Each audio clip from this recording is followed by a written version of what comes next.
যারা ভগবানের স্বরূপের আরাধনা করে না, অব্যক্তের আরাধনা করে। ভগবান অব্যক্ত। চার প্রকার আধ্যাত্মবাদী আছে। এক প্রকার আধ্যাত্মবাদী আছে যারা কামনা বাসনা চরিতার্থ করার জন্য বিভিন্ন দেবদেবী যাগযজ্ঞ এই সমস্ত করে, দেবদেবীর পূজা যাগযজ্ঞ অনুষ্ঠান করে, কিছু ফল কামনা করে। যেরকম আমরা দেখি বিভিন্ন রকম দুর্গা পূজা, কালী পূজা বা বিভিন্ন জায়গাতে যখন যায় মানুষ কি করে, জনম দেই, হ্যাঁ বলে না নাকি? বলে তো। অর্থাৎ কিছু বাসনা চরিতার্থ করার জন্য দেবদেবীর উপাসনা করা, বিভিন্ন যাগযজ্ঞ করা। তা তারা কিছু সকাম নিজের কামনা বাসনা চরিতার্থ করার জন্য তারা কি করে, এই সমস্ত দেবদেবীর আরাধনা করে। এই এক প্রকার আধ্যাত্মবাদী। আরেক প্রকার আধ্যাত্মবাদী যারা ভগবানের নিরাকার উপাসনা করে। ভগবান আছেন, তিনি মহান, কিন্তু তার কোনো আকার নেই। এই এক ধরনের আধ্যাত্মবাদী। কিন্তু তারা এটা বোঝে না যে সাক্ষাৎ ভগবান কুরুক্ষেত্রে যুদ্ধক্ষেত্রে দাঁড়িয়ে থেকে কৃষ্ণ অর্জুনকে গীতার জ্ঞান প্রদান করেছেন। তার মানে তিনি ব্যক্তিত্ব, তাই না? নাকি তিনি একজন ব্যক্তি, তাই তো? যে গীতার জ্ঞান দিচ্ছে সে একজন ব্যক্তি, কিন্তু তারা সেটা বিশ্বাস করতে পারে না। আরেক প্রকার আধ্যাত্মবাদী আছে যারা ভগবানকে ব্রহ্মজ্যোতি বলে মনে করে। তারা হচ্ছে জ্ঞানী। তারা ভগবানকে মনে করে ভগবান হচ্ছে জ্যোতি স্বরূপ, তাই তারা জ্যোতির উপাসনা করে, ব্রহ্মজ্যোতির উপাসনা করে। আরেক প্রকার আধ্যাত্মবাদী আছে যারা ভগবানকে শুধু পরমাত্মা রূপে উপাসনা করে। তারা হচ্ছে জ্ঞানী যোগী। যোগীরা ভগবানকে পরমাত্মার উপাসনা করে। ভগবান হচ্ছে পরমাত্মা, প্রত্যেকটা দেহের অন্তরে রয়েছে, সেই রূপের আরাধনা করে। আর একটা আধ্যাত্মবাদী, সর্বশ্রেষ্ঠ আধ্যাত্মবাদী, যে ভগবান কৃষ্ণকে দ্বিভুজ মুরলীধর শ্যামসুন্দর রূপের উপাসনা করে। ভক্তি যোগের দ্বারা ভগবানের দ্বিভুজ মুরলীধর শ্যামসুন্দর উপাসনা করে। এটা একটা আধ্যাত্মবাদী। তো সেই জন্য এখানে প্রথমে বলা হয়েছে যারা অব্যক্তের উপাসনা করে, সেই সম্বন্ধে ভগবান বলছে যারা আমার এই অব্যক্তের উপাসনা করে তারা কি? তারা হচ্ছে অব্যক্ত আসক্ত চেতসম ক্লেশ অধিক স্তরস্তেসম অব্যক্ত আসক্ত চেতসম। যারা অব্যক্তের উপাসনা করে তাদের পদ্ধতি অত্যন্ত ক্লেশকর এবং অন্তিমে তারা কোনো কিছু লাভ করতে পারে না। কিন্তু যারা আমার ভক্তিযোগে যারা আমার আরাধনা করে তাদেরকে আমি কি করি, যেহেতু সর্বাণী কর্মাণি মই সন্ন্যাস মৎপর অনন্যনৈব যোগেন মাম ধ্যায়ন্ত উপাসতে।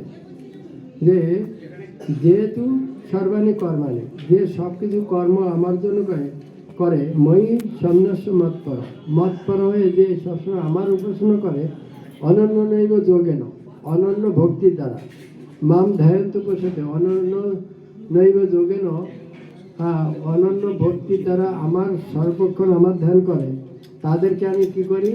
তেষাম অহম সমুদ্রাত্মা মৃত্যু সংসার সাগরাত ভাবামীন চিরৎপার্থ মহিয়া বেশিত চেতসাম। তেষাম অহম সমুদ্রাত্মা, সেই ব্যক্তিকে আমি উদ্ধার করি। কোথায় থেকে উদ্ধার করি? মৃত্যু সংসার সাগরাত, এই মৃত্যুময় সংসার থেকে, এই ভব সংসার থেকে, যেখানে প্রত্যেকে জন্মগ্রহণ করে কি মনে করে? আমি জন্মগ্রহণ করেছি, আমি আর মরবো না, আমি জীবিত থাকতে চাই, আমি বেঁচে থাকতে চাই।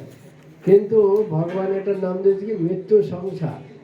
যদিও আমরা বাঁচার আশা করি, কিন্তু ভগবান কি বলছে? কিন্তু এটা হচ্ছে মৃত্যুর সংসার, মৃত্যু সংসার সাগর, মৃত্যু সংসার আর ভব সমুদ্র। আরেকটা কি বলা হচ্ছে? আরেকটা বলা হচ্ছে যে এই জগৎটা হচ্ছে দুঃখালয় অশাশ্বত, এই জগৎটা দুঃখের আলয় আর এবং অশাশ্বত। কিন্তু বোকা মানুষগুলো, বুদ্ধিহীন মানুষগুলো কি মনে করে? যে এই জগৎটা চিরসত্য এই জগৎটা তৈরি হয়েছে আমার জন্য, আমার ভোগের জন্য। এরপরে ভগবান বলছে দৈবাসুর সম্পদ বিভাগ যোগে, দৈবাসুর সম্পদ বিভাগ যোগে ভগবান বলছে এই অসুরেরা কি মনে করে, এই জগৎটা সৃষ্টি হয়েছে আমার ভোগের জন্য, এই জগৎটাকে শুধু আমি ভোগ করব, সেই জন্য এই জগৎ সৃষ্টি হয়েছে। এরা পাষণ্ড, এরা হচ্ছে অসুর। এই পাষণ্ড অসুররা বুঝতে পারে না তারা এই জগৎকে উপভোগ করতে করতে কখন যে তার দিন শেষ হয়ে যায়, কখন যে তারা মৃত্যুর কবলে ঝুলে পড়ে, কখন যে মৃত্যুবরণ করে সেটাই বুঝতে পারে না। কিন্তু মৃত্যুর আগে পর্যন্ত তারা কি ভাবতে থাকে, তারা ভাবতে থাকে এই জগৎটা আমার ভোগের জন্য, এই জগতে যা সৃষ্টি হয়েছে সব আমি ভোগ করব। তো এটা নয়। তো এই মৃত্যু সংসার সাগরা যারা ভগবানের উপাসনা করে তাদেরকে ভগবান এই মৃত্যুর সংসার থেকে বা ভব সমুদ্র থেকে বা দুঃখালয় থেকে কি করেন তিনি, তাদেরকে মৃত্যু সংসার সাগরত তেষাম অহং সমুদ্ধতা, আমি তাদেরকে এই মৃত্যুময় সংসার থেকে উদ্ধার করি। ভবামিও চিরৎপার্থ মইয়া বেশি তো চেতনা, যে আমাতে আবিষ্ট হয়ে সমস্ত কর্ম করে, আমি তাকে অচিরাত ভবামি অচিরাত মানে তৎক্ষণাৎ আমি তাকে উদ্ধার করি। তো এই কথা বর্ণনা করেছেন। তো এখন ভগবানকে উপাসনা করার পদ্ধতি 8 থেকে 12 পর্যন্ত এটা পদ্ধতি বর্ণনা করেছে।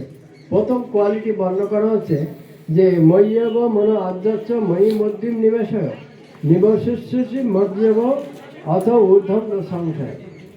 অতএব আমাদের তুমি তোমার মন সমাহিত করো এবং আমাদেরই সমস্ত বুদ্ধি অর্পণ করো, তার ফলে তুমি সর্বদা আমার নিকটে বাস করবে, সেই সম্বন্ধে কোনো সন্দেহ নেই।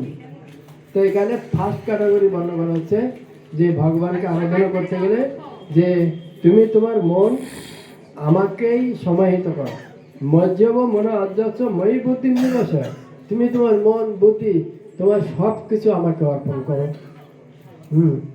তো 9 নম্বরে কি বলছে, 9 নম্বরে বলছে যদি তুমি না করতে পারো, তুমি সব কিছু শুধু পুরোপুরি আমাকে স্যারেন্ডার না করতে পারো, তুমি ভাবতে পারো আমার তো অনেক কাজ আছে, আমার পরিবার আছে, আমার সংসার আছে, আমার এই আছে, আমার ওই আছে, আমার সেই আছে, আমি কি করে করতে পারি এরকম।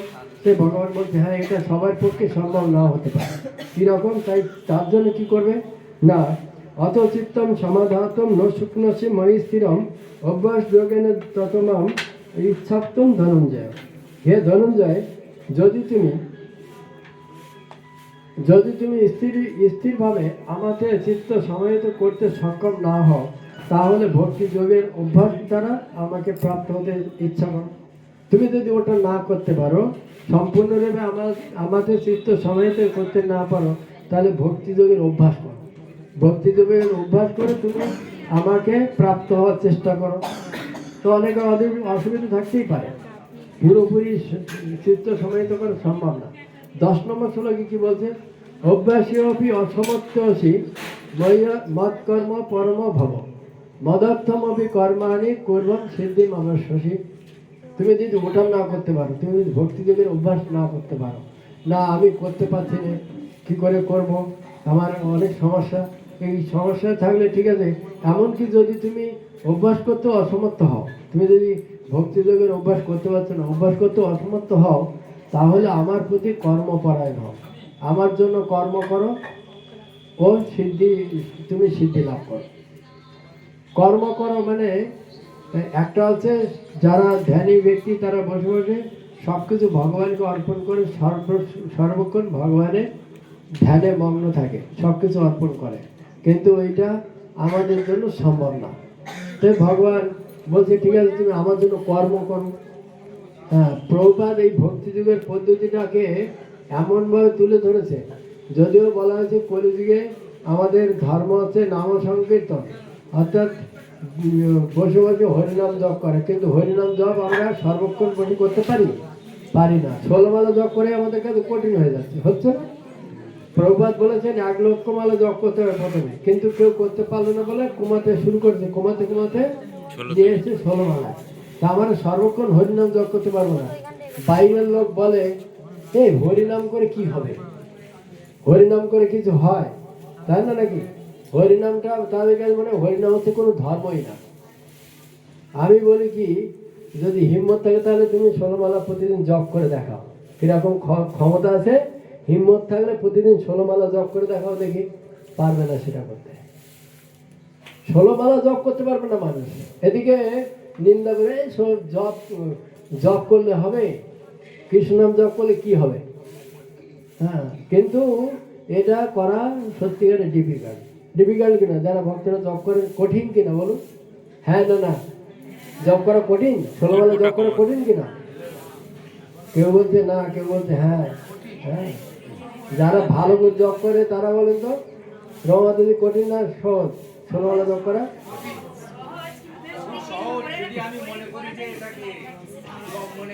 হ্যাঁ, মনে করলে হবে না, মনে করলে। এবারে কি বলেন আপনি? বলেন, মধুমিতা মাধুরী বলেন, কঠিন না সহজ? কঠিন না সহজ? কঠিন না সহজ বলেন? সহজ। আচ্ছা, এবারে বলি, এক মালা জপ করতে করতে মন কতবার দৌড়ায় বলেন বলেন বলেন? এত সময় যে সহজ বলে বেড়ালেন, বলুন এক মালা জপ করতে মন কত দেশ ঘুরে বেড়ায় বলেন? বলেন হ্যাঁ না না? হ্যাঁ হ্যাঁ, কত কাজ করে আছে। এই আমার এই কাজ পড়ে আছে, মনে হয় ছেলেটা কান্না করছে, ওখানে ওটা হলো না, সেখানে সেটা হলো না, কলকাতায় আমার একটা আত্মীয় আছে, সে যে কি করছে, ও একটা ফোন করেছিল। হয় এগুলো? হয় না হয় না বলুন? তাহলে আমাদের 16 মালা জপ ভালোভাবে হয়? বলুন কঠিন না সহজ? এখন বলেন কঠিন না সহজ?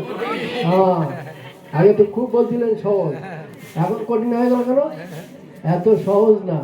মন দিয়ে মন অন্য যায় না না দিয়ে স্থিরভাবে 16 মালা জপ করে দেখুন তো কিরকম লাগে। এত সহজ, তাই না? হ্যাঁ, বলা যায় এরকম যে মালা জপ করা খুব সহজ। আমরা জপ করি, 16 মালা জপ করি, আমরা মালা টানি, আমরা জপ করি না, মালা টানি। বুঝতে পারছেন? মালা টেনে 16 মালা শেষ করি আমরা মালা জপ করি না, আমরা মালা টানি। বুঝতে পারছেন? মন দিয়ে জপ করে দেখুন, বুঝতে পারবেন। সত্যি বলছি? বলুন এবার বলুন, সত্যি বলছি?